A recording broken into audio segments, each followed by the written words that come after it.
Warahmatullahi wabarakatuh. Perkenalkan, saya Romi dari kelompok 7 Prodi Teknologi Geomatika semester 3. Sebelumnya saya ucapkan terima kasih kepada Pak Radik selaku dosen saya di mata kuliah Satelit Astronomi Geodesi, dan di sini saya selaku anggota kelompok 7 akan membahas dan menjelaskan beberapa materi tentang sistem waktu bintang secara bergantian.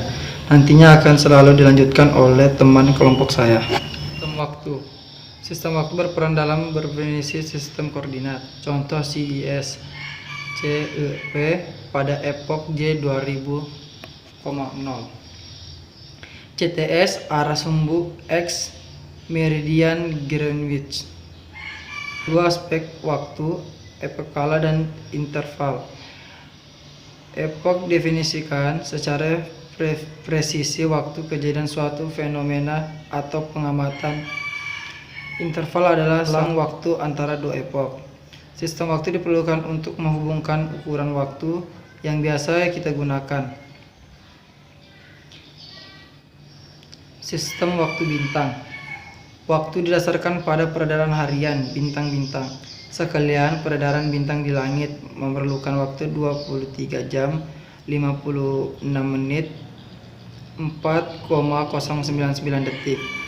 Menurut waktu matahari menenggah solar momentum jam 00. Waktu bintang adalah ketika titik Aries berkulminasi atas. Waktu bintang ini digunakan dalam praktik pengamatan astronomi, terutama untuk menemukan sudut waktu jam bintang. Assalamualaikum warahmatullahi wabarakatuh. Perkenalkan, nama saya Gia Suci Amanda. Saya akan melanjutkan penjelasan dari teman saya sebelumnya tentang sistem waktu, proses periodik, rotasi bumi, jenis Greenwich Sidereal Time atau GST, kategori sistem waktu bintang. Terus selanjutnya ada sistem waktu bintang. Waktu bintang atau sidereal time berkaitan langsung dengan rotasi bumi. Epok waktu bintang secara numerik adalah sudut waktu dari titik semi atau vernal equinox. Yang ketiga ada waktu bintang, biasanya ditentukan dengan pengamatan bintang. Ya, di sini saya akan melanjutkan pembahasan tentang teman saya sebelumnya tentang sistem waktu bintang 2. Sudut waktu dari titik semi sejati masih dipengaruhi oleh presensi dan notasi, dinamakan waktu bintang sejati. Bila referensinya meridian Greenwich, maka dinamakan GAST. Dan bila referensinya meridian lokal dinamakan LAST.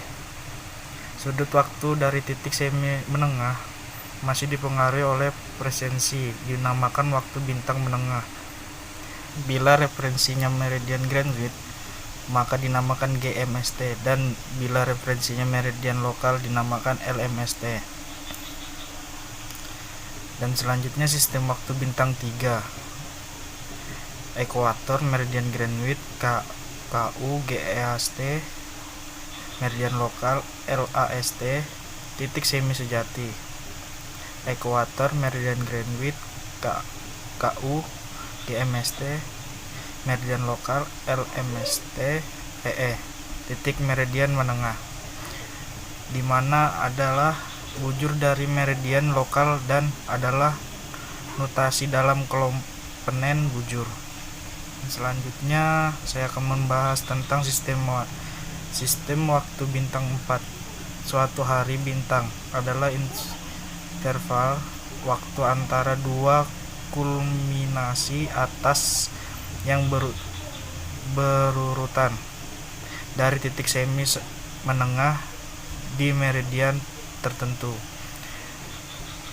Jam 01 hari bintang adalah pada saat titik semi menengah berkulminasi atas.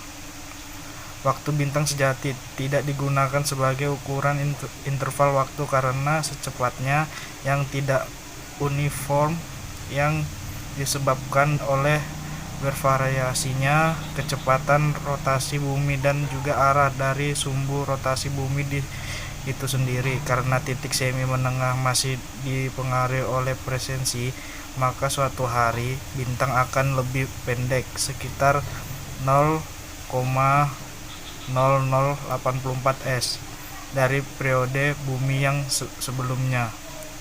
Warahmatullahi wabarakatuh. Perkenalkan, nama saya Anang Nugroho. Saya dari kelompok 7. Di sini saya akan melanjutkan menjelaskan mengenai materi sistem waktu bintang yang sebelumnya telah dijelaskan oleh teman saya. Langsung masuk ke pembahasan Greenwich Mean Time. Terselenggaranya rangkaian pertemuan internasional kebutuhan standar waktu diawali dengan Konferensi Geografi Internasional pada tahun 1871 di Antwerp, Belgia. Dalam konferensi yang ketiga yang dilaksanakan di Venesia, Italia pada tahun 1881, penempatan garis bujur nol atau garis bujur utama meridian utama yang universal dan penyatuan waktu standar disepakati sebagai sebuah kebutuhan mutlak. Konferensi Geodesi Internasional ke-7 yang diselenggarakan di Roma, Italia pada Oktober 1883 membahas detail teknisnya terkait masalah tersebut lebih lanjut dan menelurkan butir-butir pembahasan diplomatik bagi pertemuan selanjutnya. Puncaknya adalah pada Konferensi Meridian Internasional pada tahun 1884 yang diselenggarakan di Washington, Amerika Serikat pada Oktober 1884. Konferensi pemuncak itu dihadiri oleh 41 diplomat dari 26 negara yang mempresentasikan dunia masa itu. 12 konferensi tersebut menyepakati 7 resolusi, diantaranya resolusi mengenai garis bujur nol dan garis bujur utama tunggal untuk semua negara di dunia. Garis bujur nol tunggal itu ditetapkan atas dasar voting sebagai garis bujur yang melintasi Royal Observatory of Greenwich, London, Inggris. Dari garis ini dibentuk 180 garis bujur ke timur dan 180 derajat garis bujur ke barat. Juga resolusi tentang definisi hari universal yang dimulai tepat tengah malam sebagai pukul 00.00 dan diakhiri tepat tengah malam berikutnya sebagai pukul 24.00.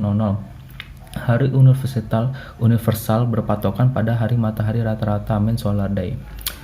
Catatan, satu hari didefinisikan berumur 24 jam, dengan 1 jam berumur 60 menit dan 1 menit berumur 60 detik, sehingga dalam sehari terdapat 86.400 detik. Entitas waktu universal pun terbentuk, saat itu disebut GMT atau Greenwich Mean Time. Sinkronasi ini dilakukan dengan memanfaatkan jaringan telegraf. Karena bumi melakukan revolusi sekitar matahari, maka satu hari matahari akan sedikit lebih panjang dibandingkan satu hari bintang, yaitu dengan selisih 4 menit. Jadi, satu hari matahari sama dengan 24 jam, sedangkan satu hari bintang sama dengan 23 jam 56 menit. Terima kasih dari kami. Assalamualaikum warahmatullahi wabarakatuh.